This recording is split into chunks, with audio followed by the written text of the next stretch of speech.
"Alem nerede? Zulmü durdurun" sloganları atan Uygur Türkleri soğuk hava şartlarına rağmen İstanbul'daki Çin konsolosluğu yakınındaki tepki gösterişlerine devam ediyor. 300'e yakın Uygur elindeki döviz ve aile üyelerine ait fotoğrafları kaldırarak Çin'in Doğu Türkistan'daki baskı ve soykırımını protesto ediyor. Eylem Anadolu Haber Ajansı başta olmak üzere Türk medyasında gündem oldu. Türkiye'de başlayan gösteriler Almanya'nın Münih kentinde de Dünya Uygur Kurultayı'nın öncülüğünde Çin konsolosluğu önünde 3 ay sürecek bir gösteriyle başladı. Japonya'daki gösterilerde gazeteciler ve halka Doğu Türkistan'daki mevcut durum ve Çin'in bölgedeki baskıcı ve katliam politikaları hakkında bilgi aktarıldı. Kazakistan, Almatı'daki Çin konsolosluğu önünde Doğu Türkistanlı Kazak Türkleri de aile bireylerinin fotoğraflarını kaldırarak Çin'e tepkilerini gösterdi. Norveç'in Oslo kentinde bulunan Uygur Türkleri ise Çin'in Oslo Büyükelçiliği önünde soğuk hava şartlarına rağmen Çin'e karşı tepkilerini gösterdi.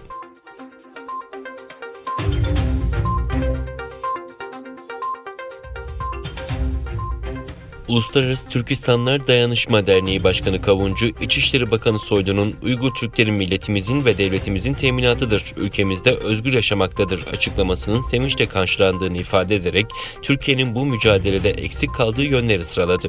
Türkiye'nin hiçbir Türkistanlıyı Çin'e vermeyeceğine inandıklarını dile getiren Kavuncu, Çin'le yapılacak suçlu iade kavramlarını içeren her türlü anlaşma bütün dünyada soykırımcı olarak tartışılan bir rejimi meşrulaştırmak anlamına gelir dedi. Kavuncu, Türkiye'nin bu mücadelede eksik kaldığı yönlere ilişkin yaptığı açıklamada, Türkiye dünyada Doğu Türkistan meselesine en fazla sahip çıkan ülkeler arasında değildir. Birçok batılı ülke Uygur sorunu olarak adlandırdıkları Doğu Türkistan'daki Çin soykırımını daha fazla gündeme getirmektedir dedi. Türkiye'de Doğu Türkistan konusunun gündeme getirilmesinin hükümet tarafından engellendiğini belirten Kavuncu, Ankara ve İstanbul'da Çin temsilcilikleri önünde ailelerini arayan Uygurlara engel olunmaktadır ifadelerini kullandı.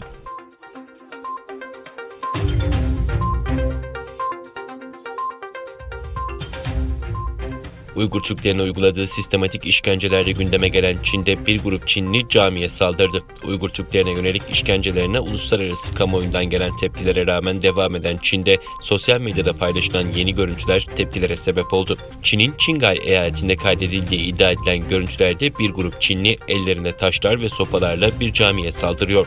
Paylaşılan görüntülerde duvarların da yıkıldığı görülürken olay yerinde hiçbir polisin olmaması ise dikkatlerden kaçmadı. Çin Devlet Başkanı Xi Jinping, Doğu Türkistan'daki Uygur halkına yönelik uyguladığı baskı ve şiddet politikaları sebebiyle küresel çapta eleştiri alıyor.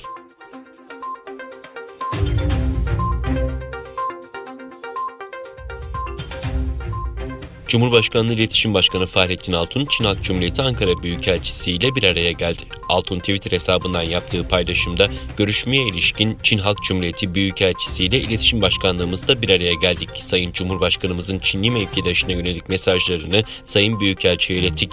Covid-19 aşısı konusundaki işbirliğimiz başta olmak üzere ikili ilişkilerimizi ele aldık" dedi.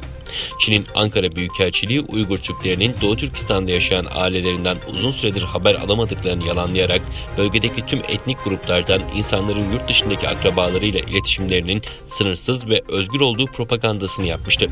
Uygurlar, Türkiye yetkililerinin Doğu Türkistan'daki Çin soykırımını gündeme getirmesini istiyor.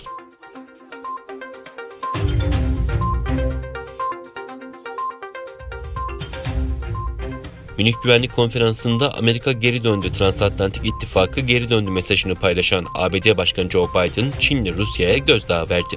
ABD Başkanı Biden, Münih Güvenlik Konferansı'na video konferans yoluyla katılarak ABD'nin Avrupa Birliği ve müttefikleriyle yeni dönemdeki ilişkilerini değerlendirdi. ABD Başkanı Biden, Çin'le uzun soluklu bir mücadele içinde olduklarına işaret etti ve gelecek dönemde özellikle ekonomi ve güvenlik alanlarında Çin'e karşı ABD-Avrupa Birliği ittifakının önemine dikkat çekti. Biden, Pekin'in insan hakları ve demokrasi alanındaki ihlalleriyle uluslararası ekonomide haksız rekabet yaratan adımlarını yakından takip ettiklerini ve bu konuları gündeme getirmeye devam edeceklerini vurguladı.